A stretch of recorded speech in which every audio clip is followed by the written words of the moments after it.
Hey guys, Glenn here. All right, so we're looking at studying C major. It's a piece I wrote, which is going to help you to get your hands all over the fretboard in a C major kind of shape. A couple of different C major shapes.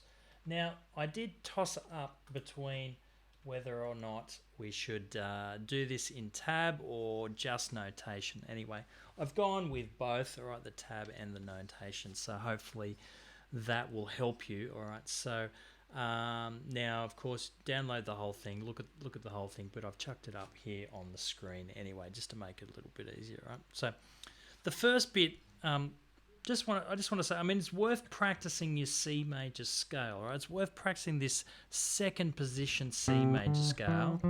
All right, for this change your hand position here, because we're going to be using that a little bit. All right, it's worth also practicing the open position one, where you end up in the same place, the fifth fret position for that last, three notes. Anyway, but it's worth having a bit of a think about that. And this piece of music is actually going to help you to be able to do that as well. All right, there'll be a whole bunch of what do you call it?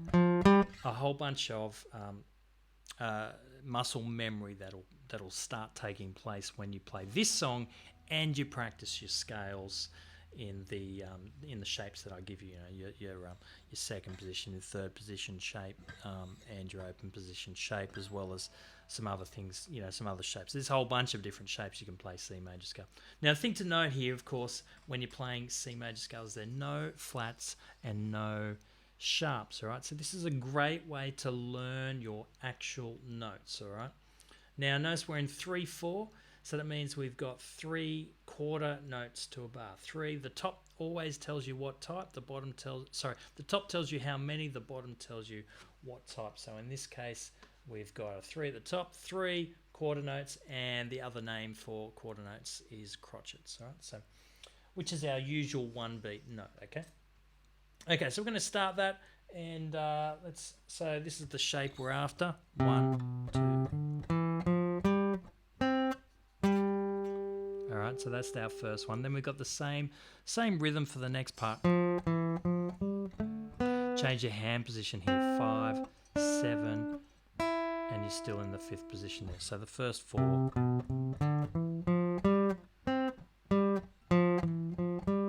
Change your hand position there. All right, go back to the... Now, I'll just go to the next slide so remember what it is. Yeah, we're staying... So we've done that. Oh, that's not working. Hang on, let's go to the next slide. There we go, that's right. So we've done that.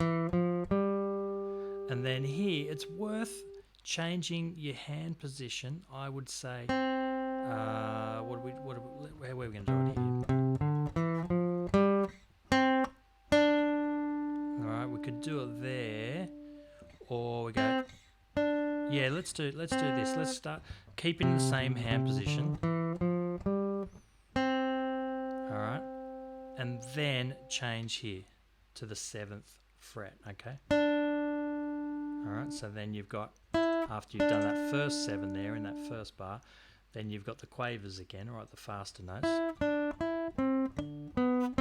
right, there's your 9, 7, 9, 10, 7, 9, 10, 7, 9. All right, change your hand position to the 5th fret.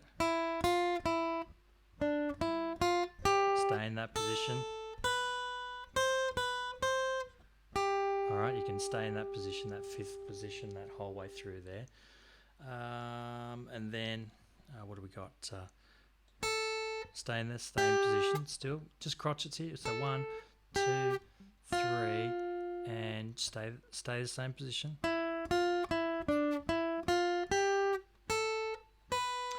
Now here you could play that 8, 7, 8, the CBC there, and then change to the 10 if you wanted to, or you could change earlier. And I think I would change earlier there. So we're going from the 3rd bar, the 8, 5, 7. I would change here to my 2nd finger. Feels more natural coming down to the C chord there. All right. Now you can, we've got here at the end there, we've got C, C, G, and then a C chord, right? You could do C, G here. Of course, if you were doing just C, G, and then doing that, that's probably make more sense, right? But because we're going to play an open chord C down here, we want to do the... We're closer to where the C chord is, right? That makes sense. All right. Now, the next little bit is all open position, all right? So we're just playing the C major scale coming down. All right, that's that first little bit there. And then, all right, here's bar 18.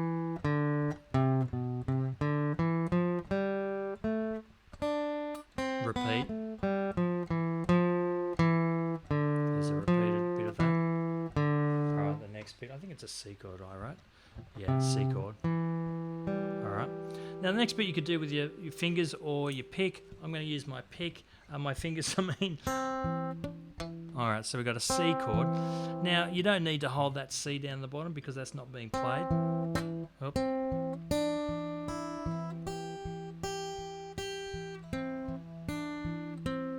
right. What comes next? G, then an E, but then we've got A, D. All right, so it's probably worth just using that same finger, right? That second finger that's there, because then you'll make sure the fingers come off. All right, no fingers there, right? Just the B string and the G string, right? So you've got your second finger on the D string, second finger on the, and then you're back into, and here we've just got like a, just going up the scale there. Finish with a kind of a C chord there. C, B, C, G, C. All right. We didn't play an E, but I just kind of naturally placed my hand in a C chord kind of position there to kind of do that. Anyway. All right. Hopefully that helps you guys. Try and put it all together, of course. Practice your C major scales at the same time as you're doing this, and you will smash this out in no time, I'm sure. All right. I'll catch you soon.